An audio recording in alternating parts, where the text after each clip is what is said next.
Bien, vamos a iniciar esta sesión de hoy, 1 de septiembre de 2021.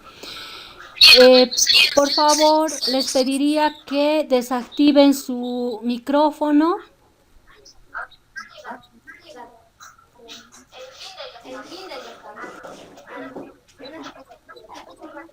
Desactiven su micrófono, por favor.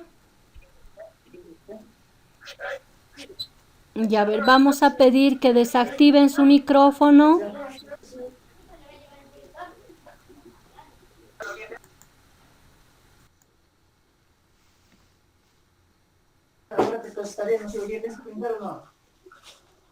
Vamos a activar la presentación, a ver, veamos.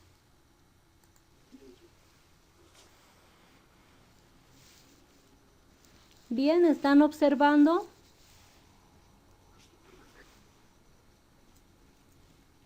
Sí, que se puede ver. Ya, muy bien, gracias. Gracias por la confirmación. Bien, entonces en este segundo tema vamos a enfocarnos en estudiar lo que es la administración de procesos, ¿no? Esta es una función importante de un sistema operativo. Sí, que se puede ver. Vamos a iniciar mencionando esta definición dada por Salzer en 1966. Fíjense en qué año se da esta definición de qué es un proceso. En el contexto de un sistema operativo, un proceso es un programa en ejecución. Un proceso es un programa en ejecución. Cuando nosotros en algún momento requerimos utilizar una computadora, lo que hacemos es iniciar la computadora y lo primero que va a suceder es que se va a cargar el sistema operativo en la memoria del computador. Posteriormente, luego de iniciar el software de base, lo que hacemos es utilizar algunas aplicaciones. Por ejemplo, si vamos a utilizar una hoja de cálculo como Excel, entonces vamos a abrir esta aplicación y se va a cargar en la memoria principal. Al momento de realizar esa tarea es donde estamos generando o creando un proceso. Cuando abrimos una aplicación como Excel, ese programa en este caso, está en ejecución, ¿no? Estamos utilizando ese programa con algún objetivo. Algunas veces, además de poder utilizar Excel, de repente también requerimos, luego de elaborar algunos cálculos, etcétera, también requerimos realizar un informe. Entonces, lo que hacemos es abrir, ¿sí? Una aplicación, por ejemplo Word, que se va a cargar también en memoria principal y se va a ejecutar, ¿no? Para elaborar un determinado informe. Entonces, ¿qué es un proceso? Un proceso es un programa, en este caso, en ejecución. ¿Cuántos procesos hemos creado? Después de cargar el sistema operativo, hemos creado dos procesos. Por un lado, abrir la hoja electrónica es un proceso que se crea y que debe controlar el sistema operativo. Cuando abrimos otra aplicación como Word para elaborar algún informe, también se crea otro proceso que debe controlar el sistema operativo.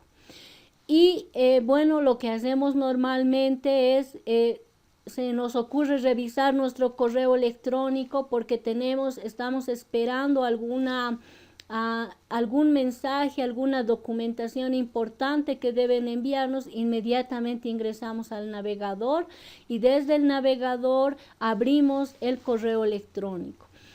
Es otro proceso que estamos creando, es otro programa que estará en ejecución. En este caso, el navegador que nos va a permitir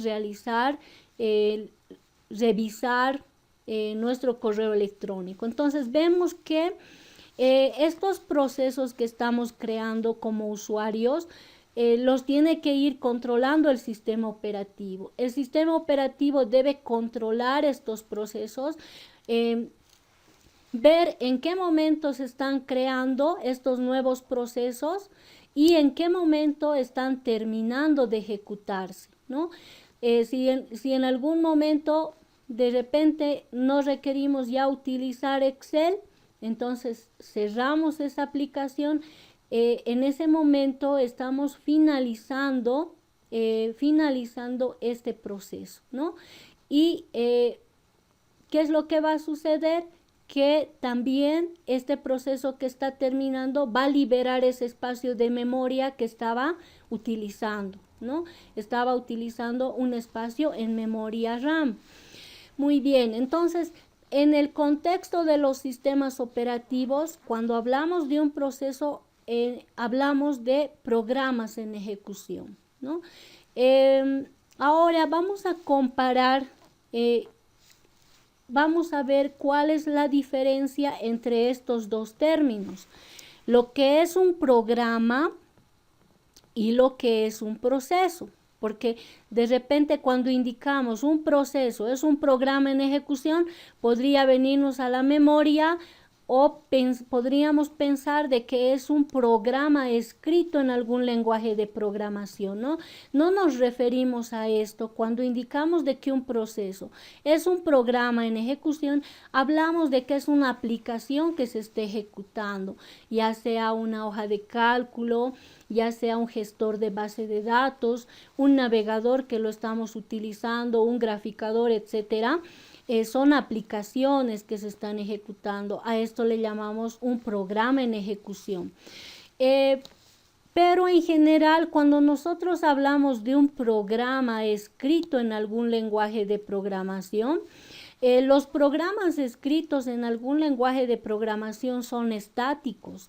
A diferencia de un proceso en el contexto de un sistema operativo, un proceso es dinámico. ¿Por qué es dinámico? Porque en algún momento ese proceso se va a crear como un proceso nuevo y en algún momento va a terminar.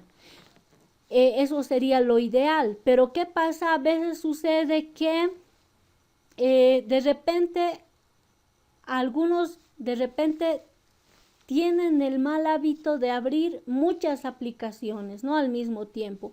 Abrimos una hoja Excel, abrimos un procesador de texto, abrimos el navegador, abrimos un gestor de base de datos, etcétera. ¿Y qué pasa? Que en algún momento, de repente, tal vez por la capacidad de memoria RAM en el equipo, de repente no es posible, como no soporta por la capacidad de la memoria o alguna otra situación que sucede en el computador, de repente se bloquea, ¿sí? Se paraliza y no podemos utilizar ninguna de las aplicaciones, ¿no? Entonces, ¿qué es lo que pasa? A veces ingresamos al administrador de tareas si estamos trabajando con Windows, por ejemplo, y lo que hacemos es hacer que estos programas terminen, en este caso, que estos procesos se eliminen o terminen de ejecutarse, ¿no? Entonces, forzamos a que estos procesos terminen y de alguna manera eso permite que el computador trabaje con normalidad. Entonces, puede ser que en ese momento cuando se paraliza sucede que se bloquea, ¿no? El proceso que se había creado de repente se bloquea y después de pasar a ese estado bloqueado, de repente forzamos a que termine, entonces pasa al estado terminado, ¿no? Para poder de alguna manera seguir trabajando. Entonces, vamos a ir hablando de estos estados que puede tener un proceso, pero lo que aquí yo quiero enfatizar es de que un proceso es dinámico, porque un proceso en algún momento puede crearse, luego puede pasar a un estado terminado o puede en algún momento estar en un estado bloqueado, ¿no? Bien, en relación a un programa, si hablamos de un programa escrito en algún lenguaje de programación, los programas no tienen un contador de programa. En cambio, el proceso tiene un contador de programa que lo controla el sistema operativo. Además, un programa existe desde que se edita en algún editor de algún lenguaje de programación hasta que lo borramos. Por alguna razón, de repente, consideramos que algún archivo de algún programa no nos es útil, entonces lo podemos eliminar, ¿no? En cambio, un proceso tiene un ciclo de vida que comprende desde que se lo dispara hasta que termina, ¿no? Comprende desde que el proceso se lo crea, ¿sí? Como un proceso nuevo hasta que se termina. Entonces es importante enfatizar de que cuando hablamos de que un proceso es un programa en ejecución, no nos referimos a los programas escritos en un lenguaje de programación específicamente, porque si eso lo vamos a tal vez ver más adelante, porque en esencia también si estamos trabajando con algún lenguaje de programación y creamos un archivo y luego lo ejecutamos, lo compilamos, estamos también generando procesos, ¿no? Lo que quiero decir es que no debe haber esa confusión entre estos dos términos, ¿no? Vamos a continuar y vamos entonces al punto siguiente, donde vamos a indicar de que todas las computadoras modernas pueden hacer varias cosas al mismo tiempo. En un sistema de multiprogramación, la CPU cambia de un programa a otro, ejecutando cada uno durante decenas o centenas de milisegundos. Nos da la apariencia de que los programas están ejecutándose al mismo tiempo, y eso no es en el fondo cierto, ¿no? Eso es porque las computadoras que actualmente utilizamos tienen una mayor velocidad respecto a otras que se utilizaban hace muchos años, y esto hace que en decenas y en centenas, ni siquiera de segundos, de milisegundos, se puedan ejecutar un programa tras otro o un proceso tras otro, se va ejecutando y nos da la sensación de que se lo está haciendo paralelamente, ¿no? Entonces, vamos a la siguiente presentación y aquí, miren, vemos a dos personas, por ejemplo, en este caso, si vemos las acciones que van realizando, hablemos de una secretaria que trabaja en una oficina. Ustedes saben que el trabajo de la secretaria pues tiene, podríamos decir, muchas tareas asignadas, y la persona que hace esa función pues debe ser muy rápida, muy operativa. Entonces, esta secretaria, ¿cuántas tareas está realizando al mismo tiempo? Aquí está tomando el teléfono y de repente también está realizando alguna otra tarea. Aquí, por ejemplo, en este caso, en el gráfico que se encuentra a la izquierda, esta persona está hablando por teléfono y además está trabajando en su computadora, ¿no? Entonces, vemos que de la misma manera, el sistema operativo debe atender o debe ejecutar varios procesos. Para las personas es difícil dar seguimiento a varias actividades en paralelo, ¿no? A algunas personas pues hacen el mayor esfuerzo, pero es difícil, ¿no? Prestar atención a varias actividades en paralelo. Los diseñadores de sistemas operativos han desarrollado un modelo conceptual donde muestran a los procesos secuenciales. Esto facilita tratar con el paralelismo, ¿no? Entonces, decíamos de que en este modelo conceptual se muestra cómo se van ejecutando estos procesos, pero de forma secuencial. ¿Qué significa secuencial? Uno tras otro, ¿no? Vamos a ver algo más aquí. Todo el software ejecutable de la computadora a veces incluye el sistema operativo, ¿sí? Este se organiza en varios procesos secuenciales o simplemente procesos. En lo conceptual podemos decir de que cada proceso tiene una CPU virtual. En realidad, la verdadera CPU cambia en forma continua de un proceso a otro. En realidad lo que pasa es que en el CPU los procesos se ejecutan de manera secuencial, pero por la velocidad en la cual se ejecutan estos da la apariencia de que se estuvieran ejecutando de manera paralela. Bien, vamos a la siguiente diapositiva. Aquí en este gráfico, observen, mostramos cómo se ejecutan estos 4 procesos, ¿no? Primeramente se ejecuta el proceso A, luego el B, luego el C, luego el D. A esto se denomina multiprogramación de 4 programas o de 4 procesos. El CPU lo que hace es tomar el primer proceso, ¿sí? Y así como hemos podido observar, aplica algún algoritmo para dar prioridad a qué proceso va a atender primeramente.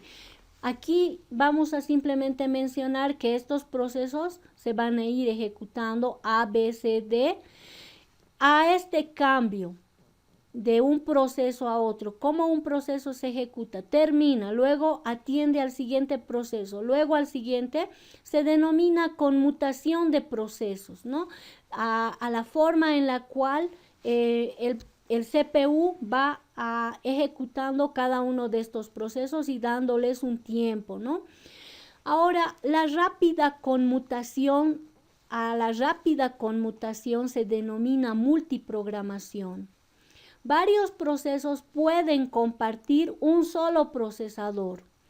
Se usa un algoritmo de calendarización.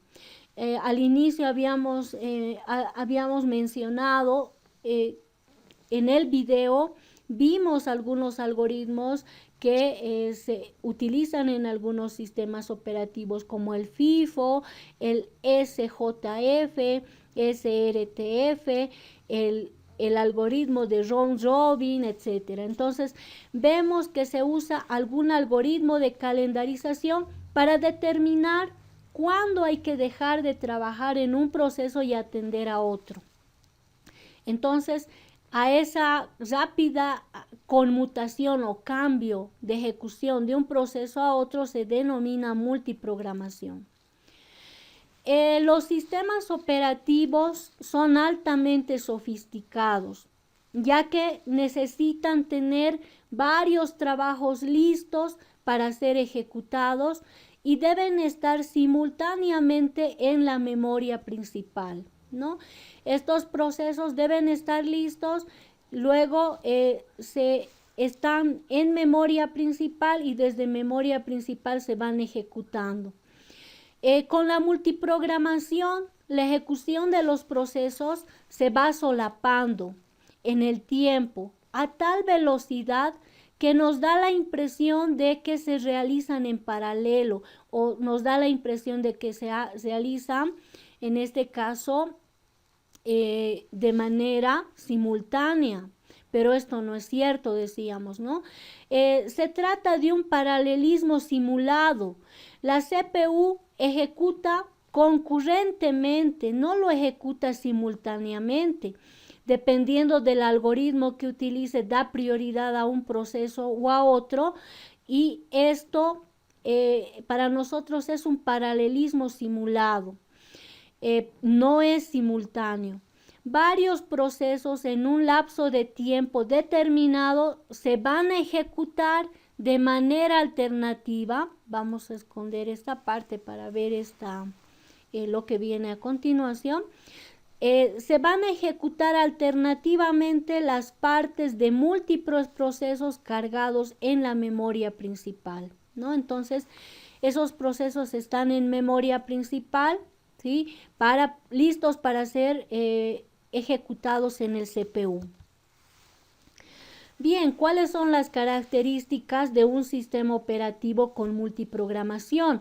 Aquí vamos a mencionar algunas características importantes. Por un lado, cuando un sistema operativo trabaja con multiprogramación, mejora la productividad del sistema y la utilización de los recursos. Otra característica, multiplexa recursos entre varios procesos o programas.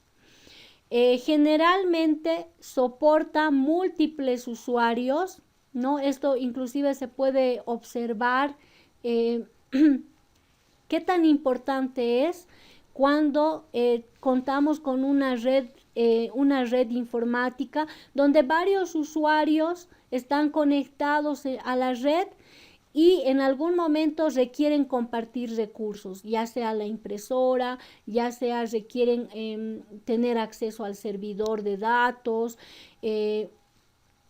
tal vez a alguna base de datos en particular o compartir algunos otros recursos. Entonces, en esos casos vemos de que el sistema operativo tiene la tarea de controlar los procesos que va creando no solo un usuario, sino varios usuarios, y también debe controlar qué recursos requiere cada usuario que ha creado, digamos, cada proceso, ¿no? Un determinado proceso que ha creado un usuario podría requerir algún recurso. Por ejemplo, tener acceso a un dispositivo de salida o a un dispositivo de entrada, ¿no? O a un dispositivo de almacenamiento. Entonces vemos que generalmente soportan múltiples usuarios, también proporcionan facilidades para mantener el entorno de usuarios individuales, requiere la validación de usuario para seguridad y protección. Cada usuario debe autentificarse, ¿no? Y mantener con mucha ¿cómo podríamos decir? Con mucha confidencialidad el usuario, la contraseña que se le ha asignado para garantizar seguridad, protección. Y en general, los sistemas de multiprogramación se caracterizan por tener múltiples programas activos compitiendo por los recursos del sistema. En este caso, ¿qué recursos puede ser que compitan por tener acceso al procesador, por tener acceso a la memoria o a los dispositivos periféricos, ¿no? Entonces, estas son las características de la multiprogramación. Los primeros sistemas operativos, así como MS, DOS, decíamos, estos sistemas operativos no permitían ejecutar varios procesos en este caso, en un mismo procesador. Sino que eran mucho más, digamos, no eran tan flexibles como los sistemas operativos que en la actualidad utilizamos. Bien, vayamos a la siguiente diapositiva. Aquí habíamos mencionado de que tenemos estos niveles, ¿no es cierto? Esta estructura.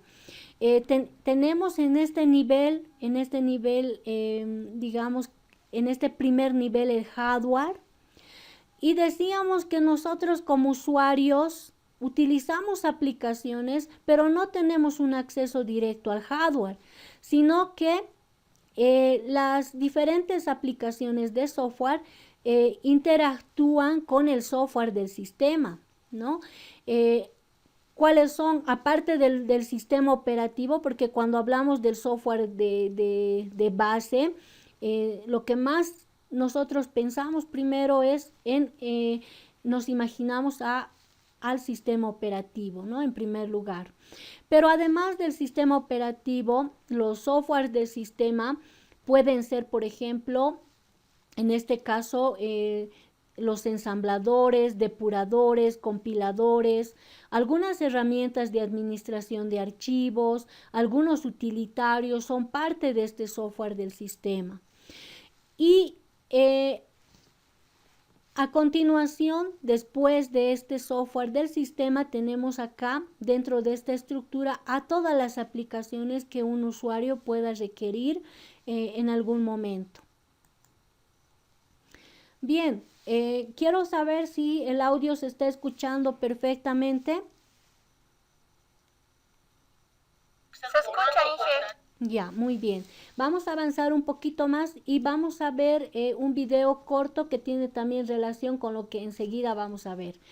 Muy bien, también vamos a mencionar de que aquí en este círculo estamos representando... Se escucha, Inge. Con este círculo a un proceso. Y un proceso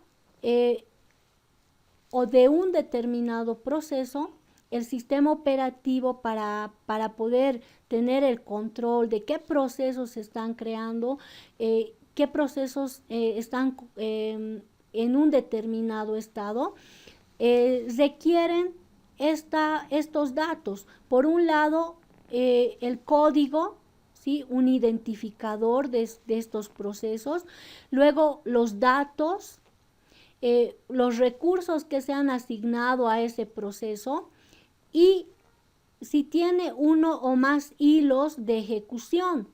Puede ser que un determinado proceso esté dividido en uno o más subprocesos, si quieren llamarlo así, o hilos de ejecución. Aquí, por ejemplo, este proceso, ahí estamos representando con estas líneas, ¿sí? Aquí tengo 3 líneas que representan los hilos que tiene este proceso, los hilos de ejecución. Aquí tiene este proceso 3 hilos de ejecución, o tiene 3 subprocesos, si quieren llamarlo así. Este proceso tiene 3 hilos de ejecución. ¿Qué es un hilo? Un hilo es un flujo de ejecución a lo largo del código del proceso. Entonces, un proceso puede tener uno o varios hilos de ejecución.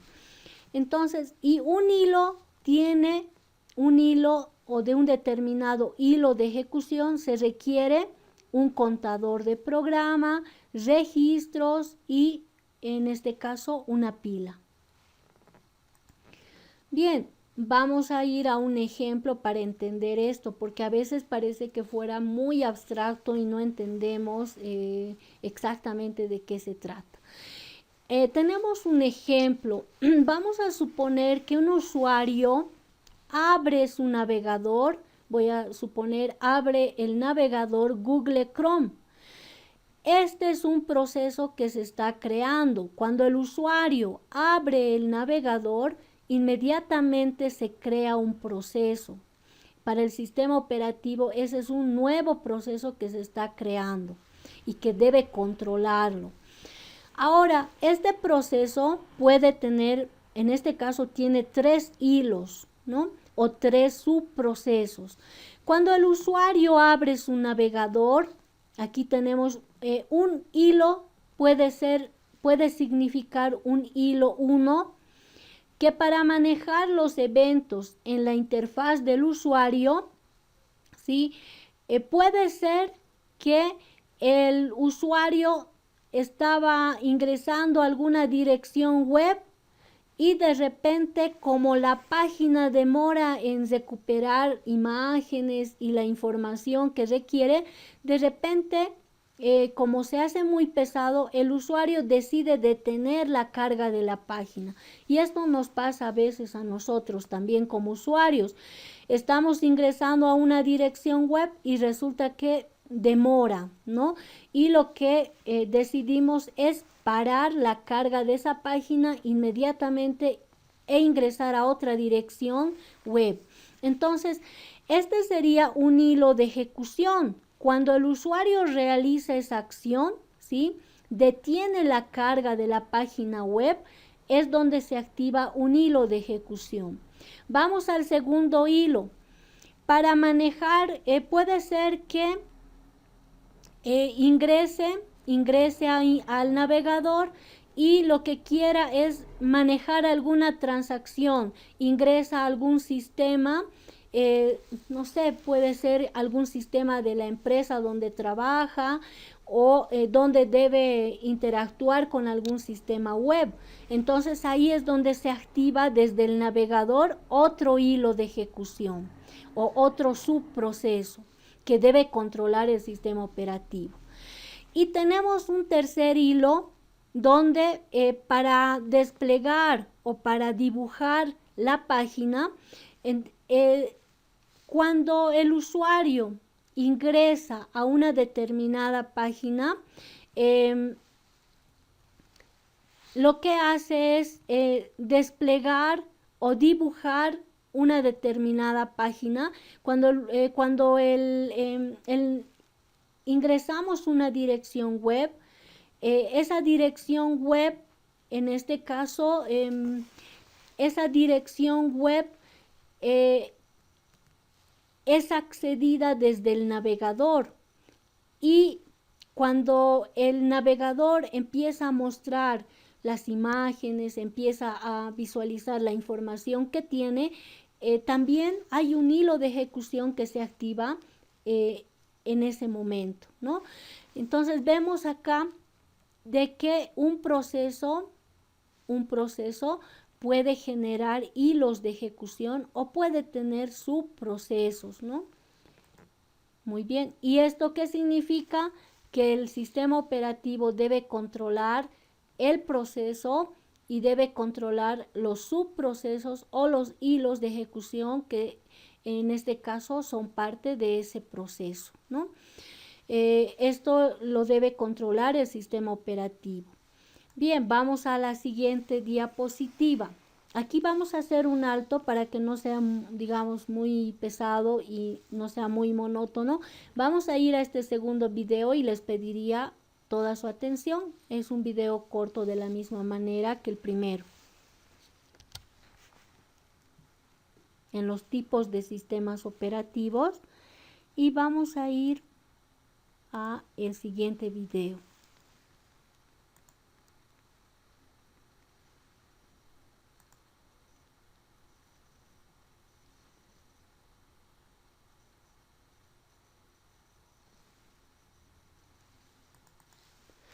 Bien, entonces vamos a, con relación a lo que es la gestión de procesos, vamos a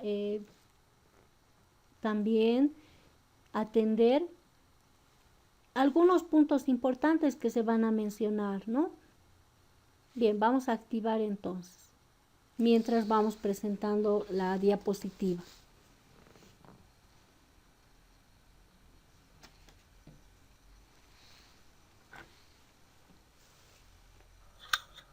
Ingeniera, lo que yo he notado más, sí, Diego, adelante, ha sido el área de PCB, lo que sería el Process Control Block, el bloque de control de procesos, donde nos dice que cuando sucede un cambio de proceso, lo que hace el sistema operativo es agarrar este proceso y lo guarda en este bloque de procesos. Ingeniera, lo que yo he notado más, casi al final, ha sido el área de PCB, lo que sería el Process Control Block, el bloque de control de procesos, donde nos dice que cuando sucede un cambio de proceso, lo que hace el sistema operativo es agarrar este proceso y lo guarda en este bloque de procesos.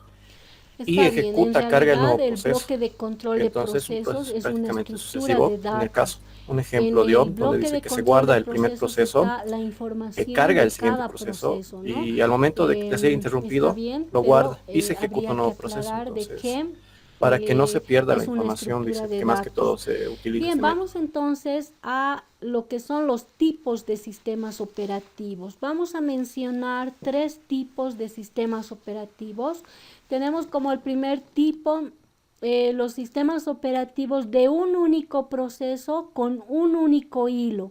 Aquí tenemos de que solo se pueden ejecutar en estos sistemas operativos un solo proceso y dentro de cada proceso un solo hilo, ¿no? Decíamos que uno de los primeros sistemas operativos muy, podríamos decir, muy rígido ha sido MS-DOS, ¿no? Donde solo podíamos ejecutar un proceso a la vez, no podíamos ejecutar más de un proceso. Y bueno, posteriormente ya con el sistema operativo Windows y otros sistemas operativos, esto se va mejorando. Vamos al segundo tipo, que son los sistemas operativos de varios procesos con un único hilo.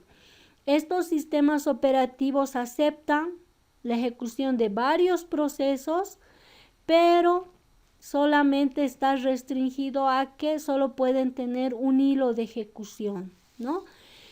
Y tenemos al tercer tipo, que serían los sistemas operativos de múltiples procesos con varios hilos, ¿no? Donde tenemos aquí varios procesos y en cada proceso se pueden ejecutar varios hilos, ¿no? Aquí en esta categoría están los sistemas operativos modernos, los más actuales, ¿no? Que nos permiten, no son tan estrictos y nos permiten ejecutar varios procesos y en cada proceso puede tener varios hilos, ¿no? Muy bien, tenemos estos 3 tipos de sistemas operativos. Vamos a ir ahora a lo que son los estados que puede tener un proceso. Un primer estado es el estado, en este caso, el estado creado o el estado de creación de un proceso, ¿no? O cuando se inicia un proceso. Hay 4 sucesos o causas, en este caso, para que se pueda crear un proceso nuevo. ¿De qué manera se puede crear un proceso nuevo? Aquí vemos la primera, puede ser la inicialización del sistema, ¿sí? Puede crear un nuevo proceso. Otro, la ejecución de una llamada al sistema para crear procesos, pero estos procesos se crean por parte de un proceso en ejecución. Puede ser que un proceso que se esté ejecutando haga una llamada, ¿sí? Al sistema para que se pueda crear otro proceso, ¿no? ¿Qué es lo que sucede, por ejemplo, cuando, hablemos de el pago de servicios en el banco? Cuando nosotros nos aproximamos a alguna caja en particular, lo que hacemos es extender nuestros datos y también qué servicio vamos a pagar, etcétera, ¿no? Y lo que hace la persona que está en caja es ingresar al sistema, ya sea para el pago de la luz, del agua, etcétera, verifica, ¿sí? Verifica, en este caso, de acuerdo a un número que tiene, en este caso, el servicio el cual vamos a nosotros pagar. En función de ese identificador o número ingresa, verifica cuánto es nuestra cuenta pendiente y nos pregunta si tenemos el monto que especifica, ¿no? Entonces, inmediatamente realizamos el pago y posteriormente lo que hace el sistema es imprimir la factura, ¿no? Ese sistema genera otro proceso que sería la impresión de la factura, ¿no? Inmediatamente se activa se activa la impresión de la factura y vemos que ese sistema, ese proceso ha generado un proceso nuevo. Y bueno, termina de imprimirse y termina ese proceso, ¿no? Y a continuación habríamos logrado el propósito que teníamos, ¿no? Y bueno, el cajero continuará atendiendo a otros usuarios que tienen algún otro requerimiento. Vemos también de que un proceso, decíamos, se puede crear a través de otro proceso en ejecución, pero también un nuevo proceso se lo puede crear a solicitud de un usuario. Se puede crear un nuevo proceso, ¿no? Puede ser que en algún momento el usuario solicite crear un proceso. Puede ser que requiera tener acceso a algún, por ejemplo, desea guardar un archivo en algún momento y requiere tener acceso al disco duro para poder almacenar ese archivo. Entonces, ¿quién lo está solicitando ese proceso? Es el usuario. ¿De qué otra manera se puede crear un nuevo proceso? Puede ser cuando se realiza el inicio de un trabajo por lotes. Puede ser que se tenga algún archivo que tiene varios comandos almacenados y estos comandos se van ejecutando de manera secuencial, ¿no? Y pueden dar lugar a crear un nuevo proceso, ¿no? En ese caso. Bien, vamos al siguiente estado. A ver, vamos a ver si... Bueno, algo más respecto a la creación de un proceso. Cuando se arranca un sistema operativo, por lo regular se crean procesos. Algunos son de primer plano, es decir, procesos que interactúan con los usuarios y trabajan para ellos. Otros procesos que se crean son en segundo plano, que no están asociados a ningún usuario en particular, sino que tienen una función específica, ¿no? Algunos sistemas que utilizan, por ejemplo, algunas empresas, tienen una programación automática para generar copias de respaldo, por ejemplo, ¿no? Dependiendo si la información es muy valiosa. Entonces, ¿qué es lo que pasa? Que estos procesos se trabajan en segundo plano, no están asociados a un usuario en particular, sino que tienen una función específica, ¿no? Y los procesos en primer plano son los que nosotros como usuarios generamos. O, por ejemplo, si estamos utilizando una determinada aplicación, en algún momento estaría en primer plano, ¿no? Son aquellas con las que interactúan, en este caso, con los usuarios. Los procesos en segundo plano también se llaman demonios o daemons. Es una terminología que también se utiliza en el contexto de los sistemas operativos. Y vamos a dar un ejemplo. Podría diseñarse un proceso en segundo plano que acepte el correo electrónico entrante y este proceso quedaría inactivo casi todo el día, pero si es que ingresa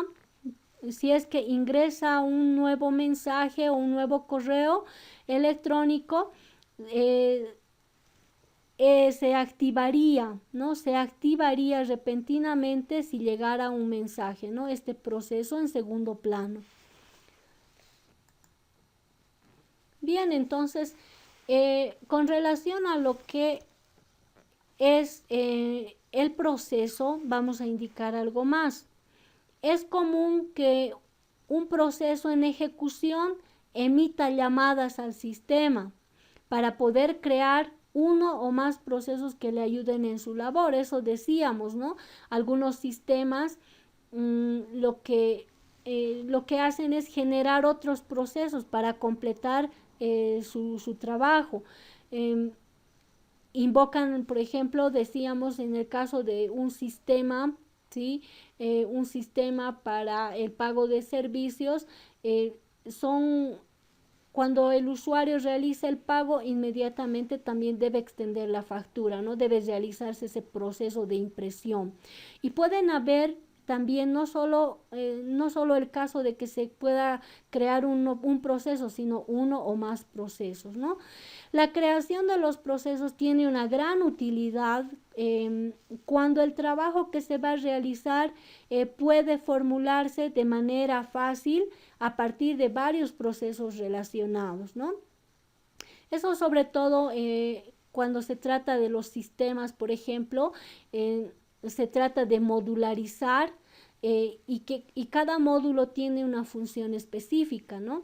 Pero estos módulos pueden interactuar unos con otros. En un multiprocesador el trabajo también se lo realiza más rápido. Lo ideal sería tener en este caso un multiprocesador que se permita que cada proceso se pueda ejecutar en una CPU diferente, ¿no? Y aquí tal vez podríamos agregar ese punto en el laboratorio que vamos a dejar hoy día, es respecto a las computadoras cuánticas, ¿no? Que lo ideal sería que un computador tenga varias CPUs, ¿no? Y eso haría, sobre todo cuando se requiere que el computador procese a mayor velocidad los datos, lo haga de esa manera como se espera, ¿no? Entonces, tal vez ese punto de las características de estas computadoras cuánticas vamos a agregar al laboratorio, porque estas cosas que son muy actuales y también que requerimos también conocer, ¿no? De cómo serían o cómo es el trabajo en este tipo de computadoras cuánticas. Muy bien, vamos a la siguiente. Otro estado es el estado terminado o la terminación de un proceso. Y justo aquí está capturada una pantallita. Esta es una aplicación que nosotros utilizamos, ¿no? El administrador de tareas de Windows. ¿Qué es lo que hacemos? Aquí tenemos varias columnas, ¿sí? Una de estas se trata de los procesos y lo que hacemos es en algún momento detener algún proceso porque de repente está bloqueando el funcionamiento del computador, ¿no? Y lo que estamos haciendo es forzar a que ese proceso termine, ¿sí? Entonces, ¿en qué casos puede terminar un proceso? Vamos a ver estos 5 casos. Primero, la terminación es normal, eso es lo ideal, de que un proceso se pueda crear y luego pueda terminar de manera normal. Y esto es voluntario. Un segundo caso es cuando la terminación es por error, ¿no? Cuando la terminación es por error, porque de repente el usuario ha realizado alguna acción, pero ha sido voluntario, ¿no? Y número 3, cuando sucede un error fatal, que creo que todos alguna vez hemos podido observar algún error fatal, que esto es involuntario, ¿no? Y esto nos pasa sobre todo cuando aprendemos a programar, aprendemos a utilizar, por ejemplo, a memoria dinámica, ¿no? De repente en nuestros programas no direccionamos bien las variables de tipo puntero, ¿no? Que trabajan con asignación dinámica de memoria. Entonces, de repente esto hace que por alguna razón se genere un error fatal, en este caso es involuntario. Otro caso, otra situación en la cual se puede terminar un proceso es cuando un proceso es terminado por otro de manera involuntaria. Esto puede ser, ¿no? Decíamos que si, por ejemplo, en un sistema, si hablamos de un determinado sistema de información, de repente un proceso hace o casi llega a forzar a que otro proceso termine, ¿no? Y esto es involuntario. Y finalmente la mayoría de los procesos termina porque ya realizó su trabajo, ¿no? Bueno, esto es otro caso. Tenemos también ahora,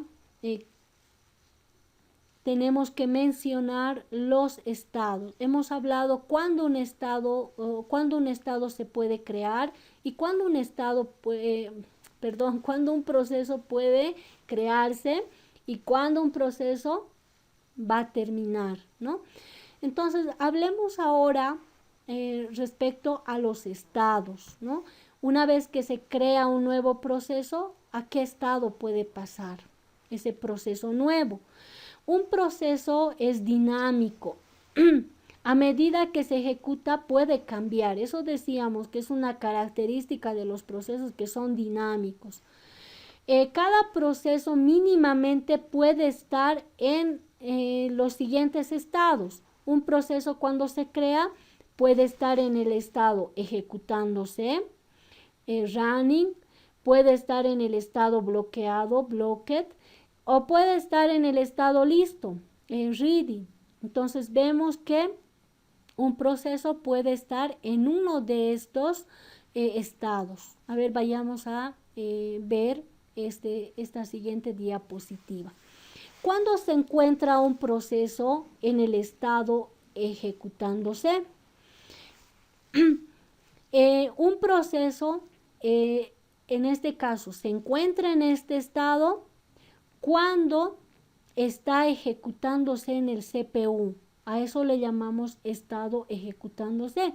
Cuando al proceso se le ha asignado, ¿sí?, un tiempo en el CPU y se está, en este caso, ejecutando.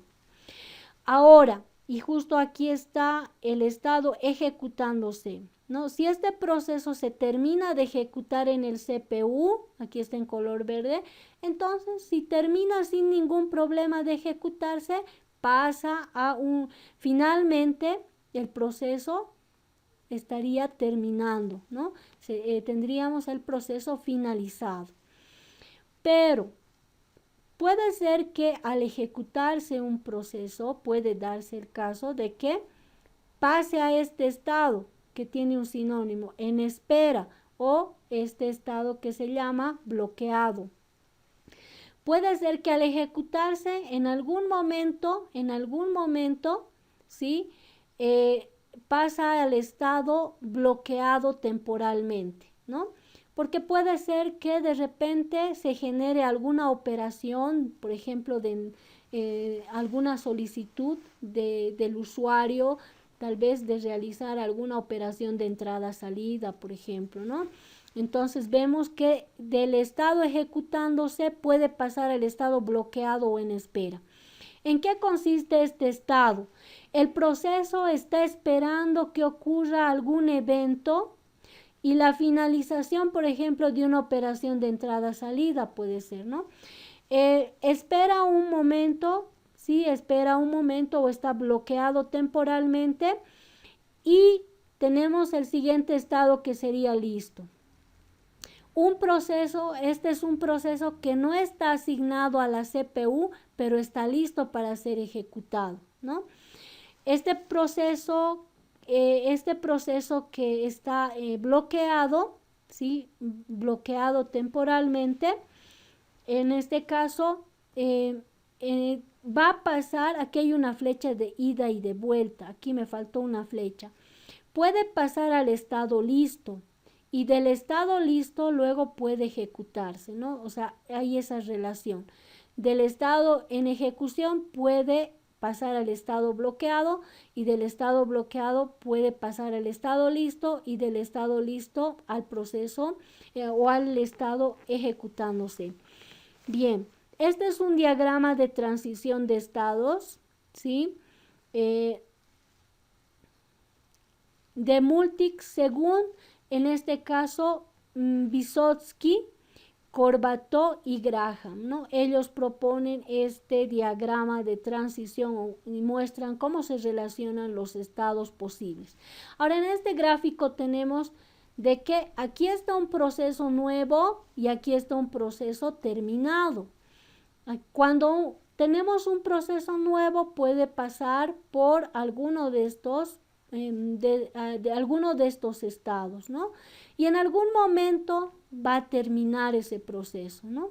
Hay una, eso es lo que se trata de visualizar aquí en este esquema.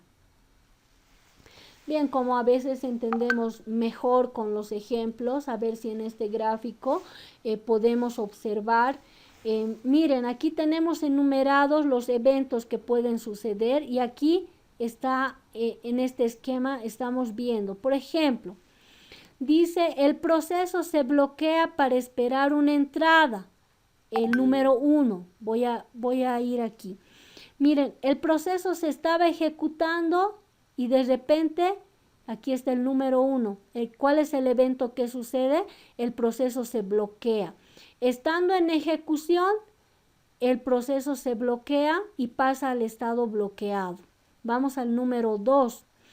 El calendarizador escoge a otro proceso, donde este es el 1, el 2 es este, ¿no? Como se estaba ejecutando el proceso, se bloquea temporalmente. Y número 2, el calendarizador da lugar a otro proceso que está listo, toma otro proceso que está listo y lo ejecuta. Número 3, el calendarizador escoge este proceso, ¿no? El número 2 era el calendarizador escoge otro proceso.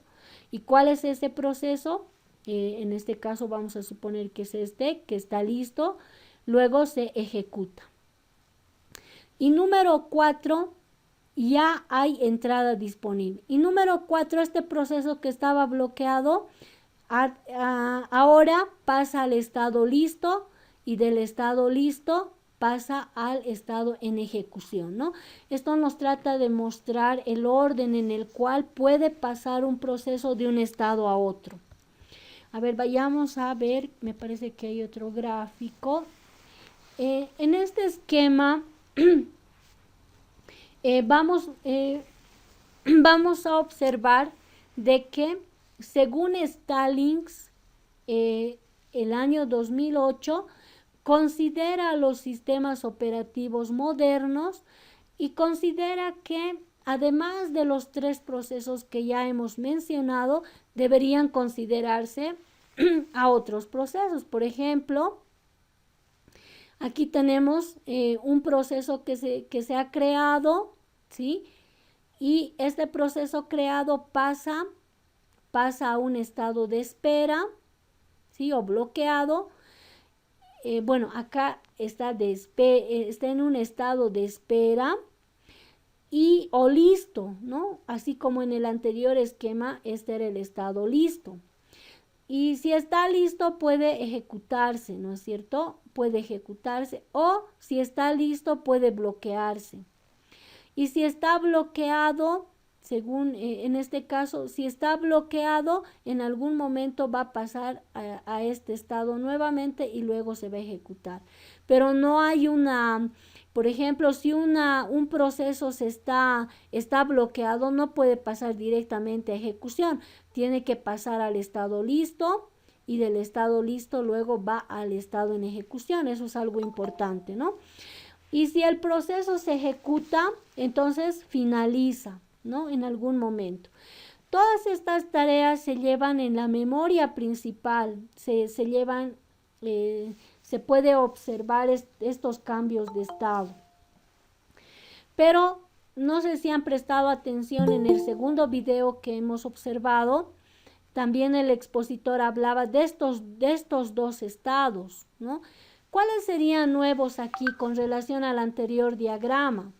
En el anterior diagrama, ¿cuántos procesos teníamos? Eran 3, ¿no es cierto? Teníamos en espera es el listo, que así se denomina, ¿no? En el anterior diagrama. Listo, en ejecución y bloqueado. Eran estos 3. Pero de acuerdo a este autor deberíamos considerar también estos 2. ¿Cuáles serían? Intercambiado y a la espera, intercambiado y bloqueado, ¿no? Y lo que mencionaba era que esto se lleva a cabo en memoria virtual. Cuando un proceso está bloqueado, como no se lo está usando, se lo puede llevar al disco duro, sacarlo de memoria RAM, llevarlo al disco duro, pero pasaría a este estado intercambiado bloqueado. Y este proceso que está en este estado listo, se lo puede llevar al disco duro ya que no se lo está ejecutando y pasaría al estado intercambiado y a la espera, ¿no? Y esto se lleva a cabo en la memoria virtual, ¿no? En la memoria virtual. Muy bien, vamos a la siguiente. Entonces aquí tenemos estos estados, el estado nuevo, ¿sí? Aquí está como estado nuevo, ¿no? El estado nuevo, también llamado creado, porque el proceso se ha creado. Este es un estado nuevo, ¿no? Aquí en el gráfico, según este autor, este es un estado, ¿no? Que se origina. Este primer estado es el que tiene todo proceso nuevo, que se denomina este estado creado. Una vez de que se crea un proceso, pasa a este estado que es listo, ¿no?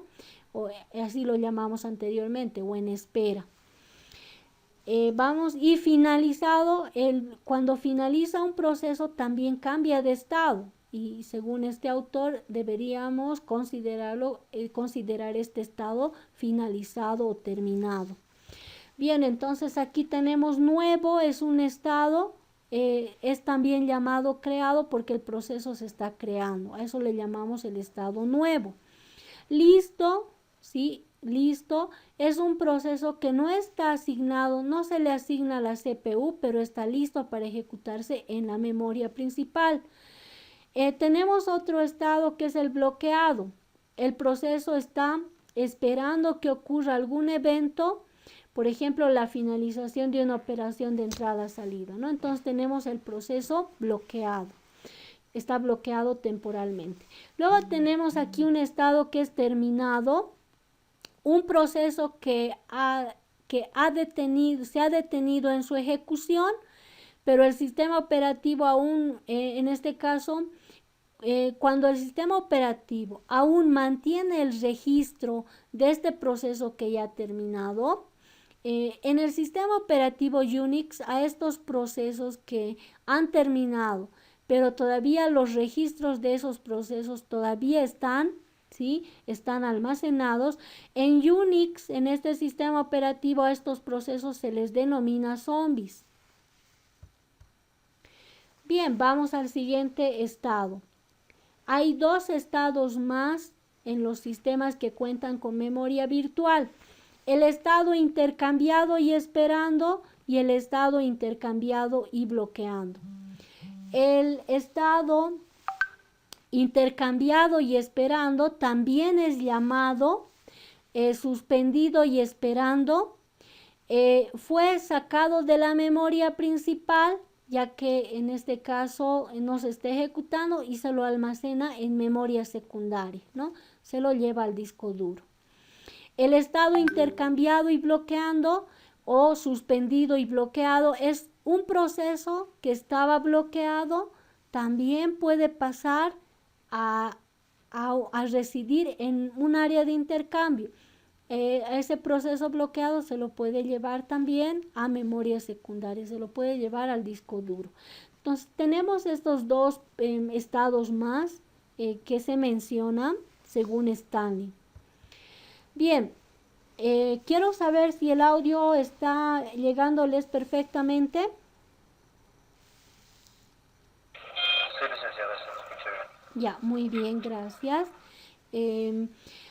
Ahora vamos a tocar en este punto lo referido al bloque de control de procesos, ¿no? Que mencionaba su compañero Diego, que en el video también, en el segundo se menciona. ¿Qué podemos indicar? Que cada proceso se representa en el sistema operativo mediante una estructura de datos, ¿no? De cada proceso que se va creando, o para cada proceso que se va creando, ¿qué es lo que hace el sistema operativo? Identifica los procesos mediante una estructura de datos, ¿no? Esta estructura de datos donde se almacenan datos de cada proceso creado se denomina bloque de control de procesos, el PBC, el Process Control Block, llamado también bloque de control de tarea o estructura de la tarea. Es también otra denominación. Entonces, de cada proceso, ¿qué datos se almacenan en el bloque de control de procesos? De cada proceso se registra en qué estado está el proceso, el contador del programa, un registro del CPU, información sobre la planificación del CPU, información de la gestión de memoria, información contable, información del estado de entrada o de salida, ¿no? Entonces, estos datos se van almacenando, en este caso, para cada proceso. Entonces, en el bloque de control de procesos están estos datos.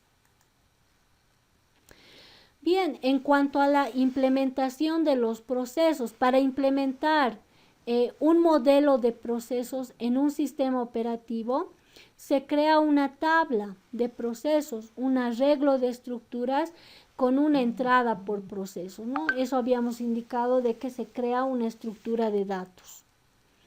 Bien, vayamos a ver lo que son los subprocesos ahora. Y vamos a definir a un subproceso de la siguiente manera. A ver, hay algunos que no están ingresando.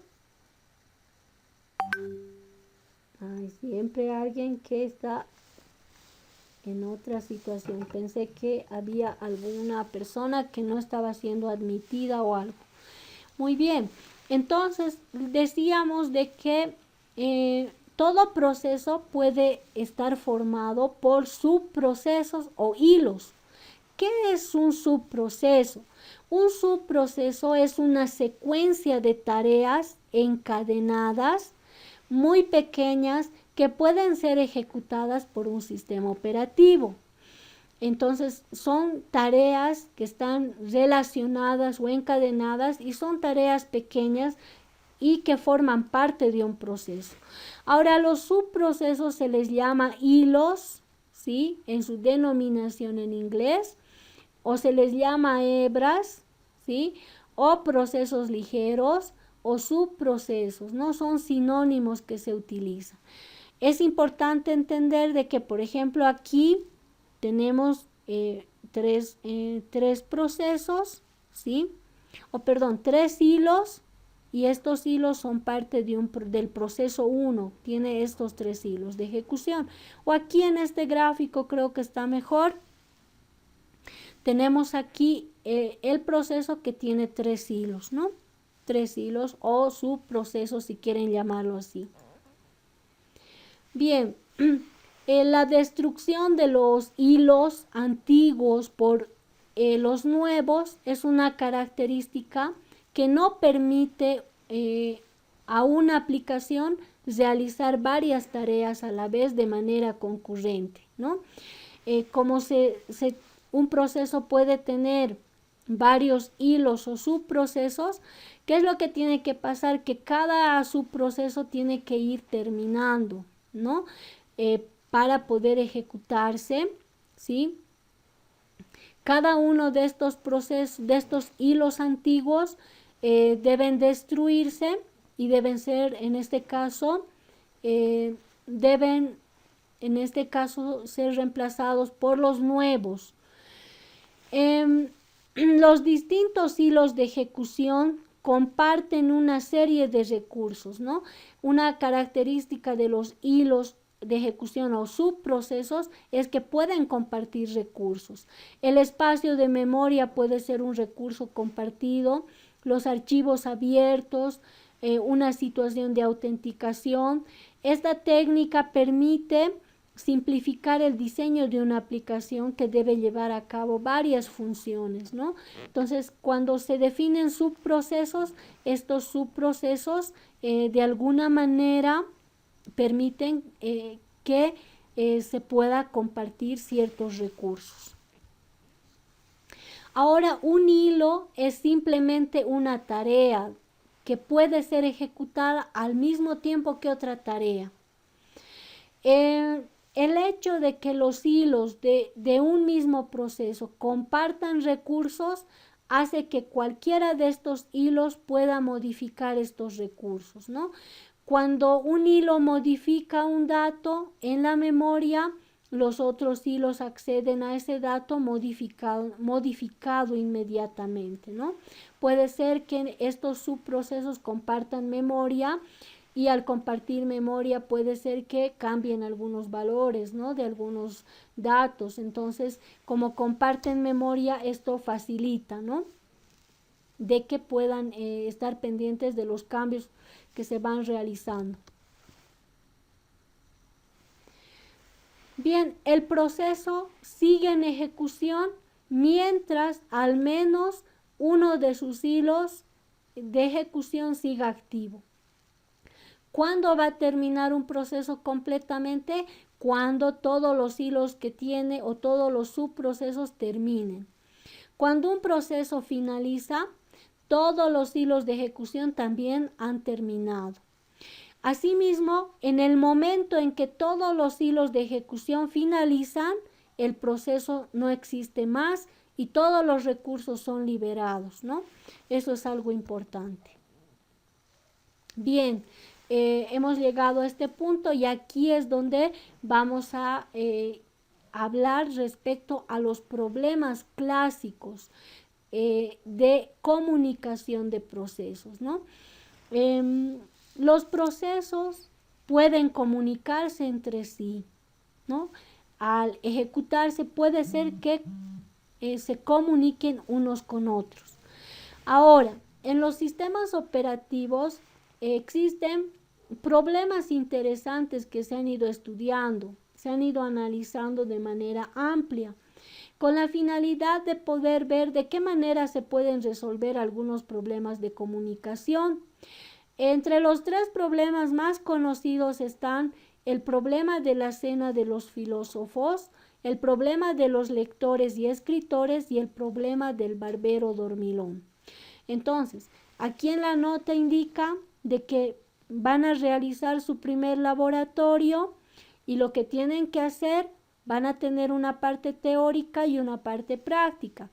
En la parte teórica no hay mayor complicación, es investigar lo que se pide, pero en la parte práctica lo que van a hacer es, en la parte teórica investigarán en qué consiste cada uno de estos problemas y en la parte práctica verán cuáles estudiarán y verán qué algoritmo resuelve cada uno de estos problemas y lo implementarán en el lenguaje de su preferencia. Ahora, esa frase que se menciona de que no vamos a inventar la pólvora, ¿qué es lo que queremos decir?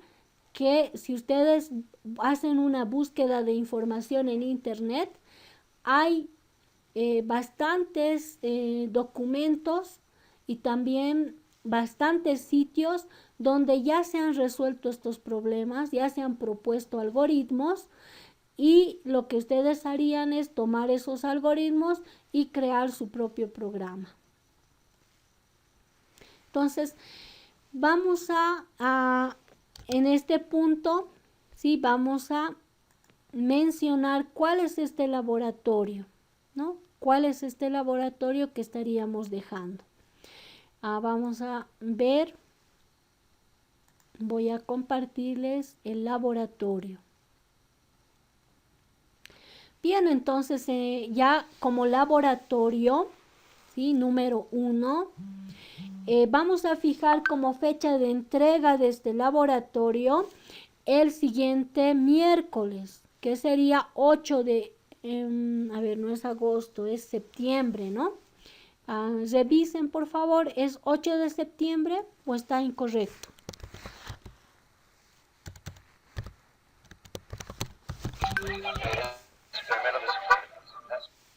Sí, a ver, hoy es primero, el siguiente miércoles, ¿qué fecha es? 1 más 7 sería 8. Entregar hasta hoy con 59. No se olviden.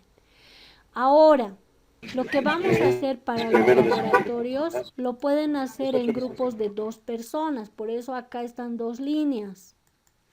Traten de coordinar con alguien que tengan afinidad de tiempo, de afinidad de horario. No les estoy imponiendo 8 de septiembre.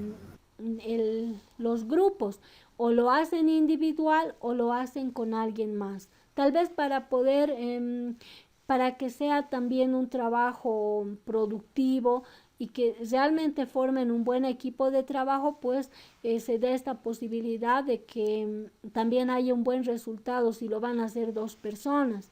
Entonces, esa sería la finalidad. Yo les consulto, tienen una semana. Hay el compromiso de trabajar en su laboratorio en una semana, aquí pueden participar.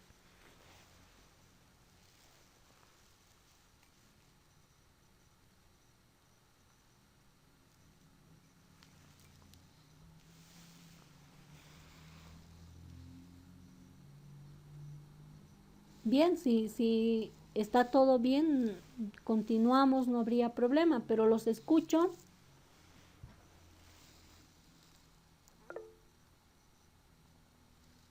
A ver, su representante de curso puede activar su micrófono.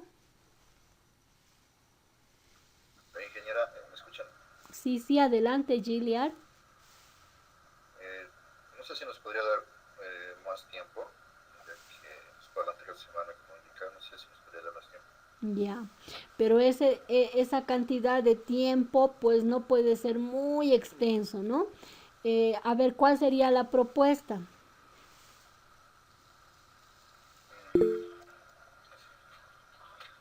Hasta el fin de semana, Inge.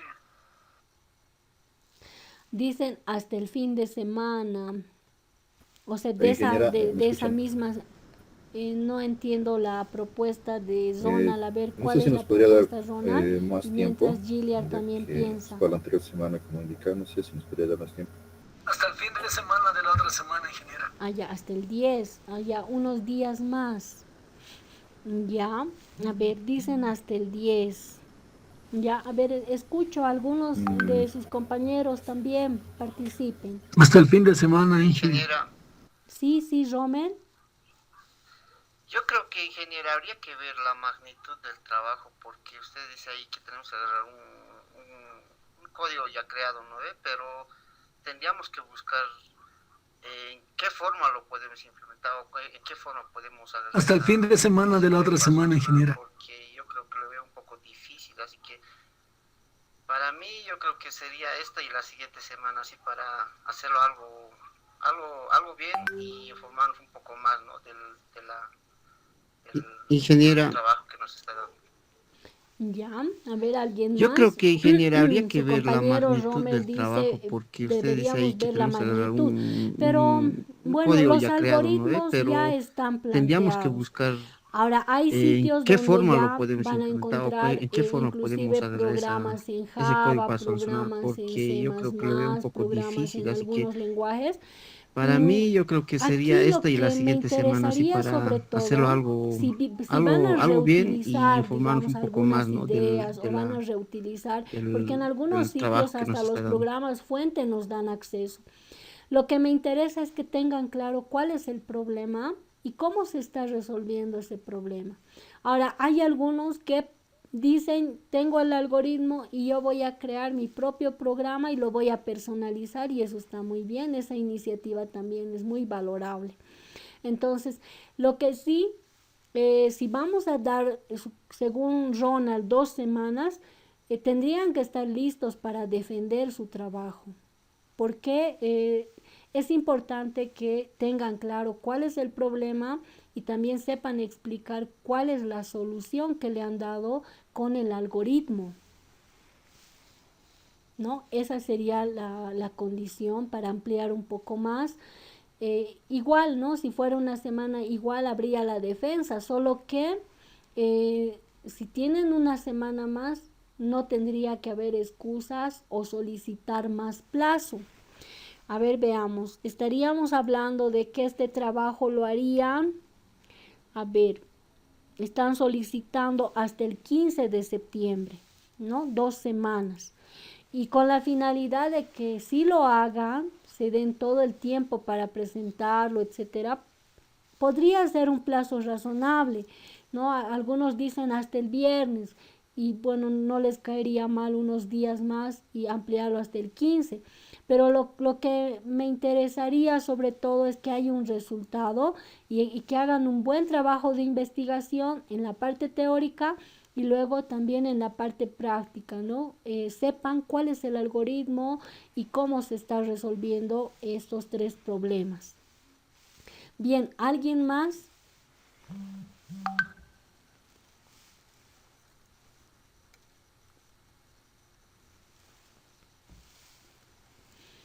Bien, ahora sí, Giliar. ¿Quién más es representante de su curso?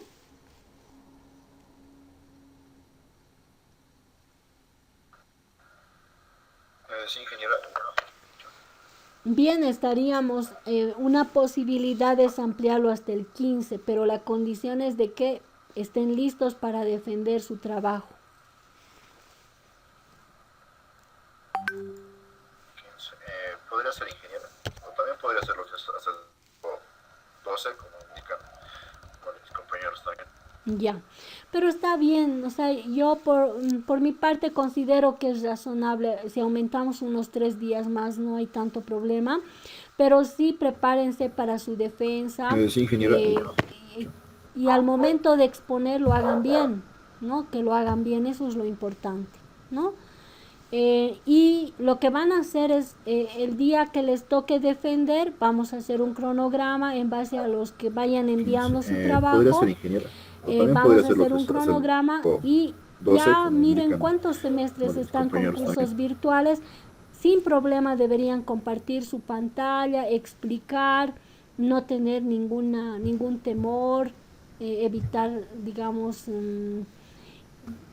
algunos de repente tienen un poco de temor o no quieren exponer, etcétera. Es importante que lo hagan, ¿no? A lo largo de toda su carrera. Aprovechen todos los espacios donde van a exponer, van a compartir, ¿no? Sus conocimientos y todo lo que van realizando, ¿no? En sus trabajos.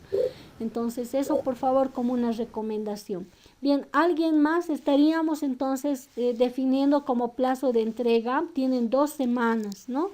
Para realizar este trabajo. Bien, entonces, ¿cuál es la parte teórica? Sí, adelante. ¿Quién desea participar? Disculpe una pregunta. Sí. Mi señal se ha perdido, entonces no escuché el laboratorio. ¿De qué se trata? Por favor, ¿me podrías explicar? Ya, recién. Por favor. ¿Tú eres Moisés? Sí. Ya. No, recién estamos empezando a explicar, estábamos aquí, ¿cuándo es el plazo? Ya lo hemos definido, va a ser hasta el 15. Ahora, si hay algunos que lo terminan antes, está bien, igual estará la plataforma, ¿no? Lo pueden enviar antes, no hay problema. En la parte teórica, tienen que ustedes realizar un informe donde tienen que definir lo siguiente. Tienen que definir en el contexto de un sistema operativo los siguientes puntos. ¿En qué consiste la comunicación de procesos? Cuando hablamos de comunicación de procesos, ¿a qué nos referimos? Esto en un párrafo lo van a definir. Traten de que sea muy concreto, pero tampoco una línea, ¿no? Tiene que ser algo que, digamos, justifique esto. ¿Cuáles son las condiciones de carrera? Entonces también lo harán en un párrafo. ¿Cuáles son las regiones críticas? ¿En qué consiste la exclusión mutua con espera activa? Entonces eso igual lo explicarán. Entonces esto es teoría. En la plataforma tienen libros de sistemas operativos y pueden ir buscando esta información o tal vez algunos sitios en internet también. El segundo punto, tienen que investigar ¿En qué consisten estos tres problemas que ya hemos mencionado? El problema de la cena de los filósofos, ¿qué es lo que pedimos aquí? Tienen que describir el problema, lo harán en media plana, dependiendo cuánto investiguen, lo harán en media plana, en una plana, pero que no sea muy extenso, que sea algo que se pueda entender.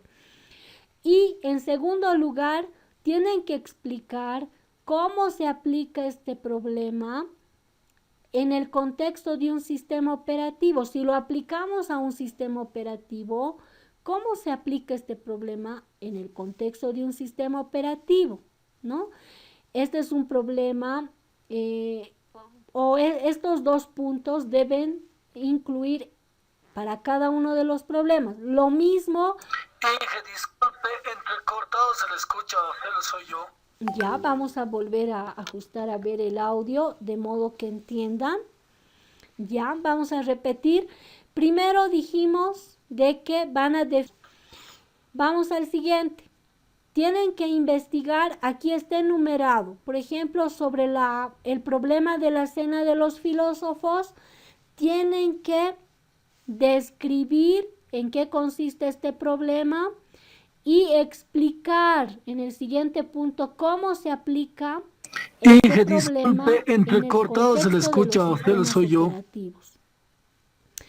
Y vamos al segundo problema, lo mismo, el problema de los lectores y escritores, igual, está dividido en dos partes. Tienen que describir el problema y tienen que explicar cómo se aplica este problema en el contexto de un sistema operativo. Y vamos al tercer problema, que es el problema del barbero dormilón. Igual, las mismas dos partes en cada uno de esos. Hasta aquí es teoría, ¿no? Es teoría. Si esto lo entienden, ya van a poder luego ver cuál es la solución. Si no entienden el problema y no pueden explicar cómo se aplica un sistema operativo, no podrán hacer la parte práctica. Esto es la teoría. Seguimos. También tienen que investigar los tipos de calendarización de sistemas operativos. Aquí está la calendarización en sistemas por lotes, la calendarización en sistemas interactivos y la calendarización en sistemas en tiempo real. ¿En qué consiste estos tres? Hasta el punto 3 es teoría, parte teórica, 1, 2, 3. La parte práctica es a qué se refiere. Tienen que implementar en un lenguaje de programación, ¿sí?, que sea de su preferencia o de su dominio, los tres problemas clásicos de comunicación. ¿Cuáles son los tres problemas clásicos? Los que han investigado en la teoría. El problema de la cena de los filósofos, y aquí indica incluir la solución mediante un algoritmo implementado en un lenguaje de programación elegido. Incluir en las líneas de código comentarios de las secciones más importantes. Entonces, en su programa tienen que ir incluyendo comentarios. ¿Cómo han ido ustedes construyendo su programa y qué tareas realiza cada parte de su código? Y se pide, ¿qué es lo que pedimos aquí? El código del algoritmo implementado, lo copian, lo pegan acá, el código, y las capturas, si han construido algunas pantallas de entrada, salida, para mostrar cómo funciona su programa, entonces capturan algunas pantallas. Lo mismo para los otros dos casos, para el problema de los lectores y escritores, para el problema del barbero dormilón. Aquí tienen, no van a enviar los programas porque saturamos la plataforma. Lo que vamos a hacer el día que defiendan, estos códigos lo van a hacer correr en su propia computadora. Aquí en el informe lo van a incluir la parte práctica, solo con pantallas. Pero el día que defiendan, ese día es donde van a ejecutar su código. Muy bien, quiero saber si se ha comprendido la parte práctica y la parte teórica.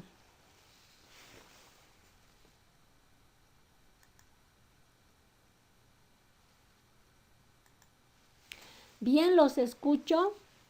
¿Se ha comprendido la explicación de cómo deben realizar la parte teórica y la parte práctica?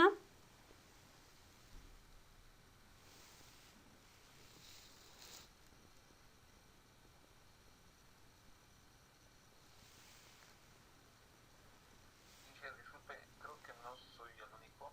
Se le escuchó toda la explicación entrecortado. Creo que es su señal. Ya. Sí, Pero licenciada, yo no comprendí muy bien la ya. explicación. La grabación les voy a compartir y lo van a revisar con detalle. Pero a ver, vamos a ver un momentito. Voy a paralizar la grabación ya que voy a repetir. Bien, luego de haber explicado entonces nuevamente en qué consiste este laboratorio que tiene una parte teórica y una parte práctica, pues tienen 2 semanas para realizar este laboratorio y yo espero que lo hagan con toda la seriedad y responsabilidad. Y sé que tienen la capacidad de hacerlo, háganlo con toda la motivación posible, ¿no? Porque a veces lo entregamos por cumplir y nada más. Sí, licenciada, yo no Hagan comprendí sus muy trabajos bien de la esa manera, de tal manera que siempre explicación. aprendan algo con sus trabajos. Y cuando tengan que participar, los escuchemos atentamente y también nosotros nos retroalimentemos, ¿no? Con todas sus exposiciones, con todo lo que ustedes vayan haciendo. Muy bien, con esto cerraríamos esta sesión de hoy y siempre desear que se cuiden su salud. Bien, con esto finalizaríamos. Hasta luego, ingeniera. Hasta luego. No sé si algo más quieren comentar mientras van retirándose, tal vez.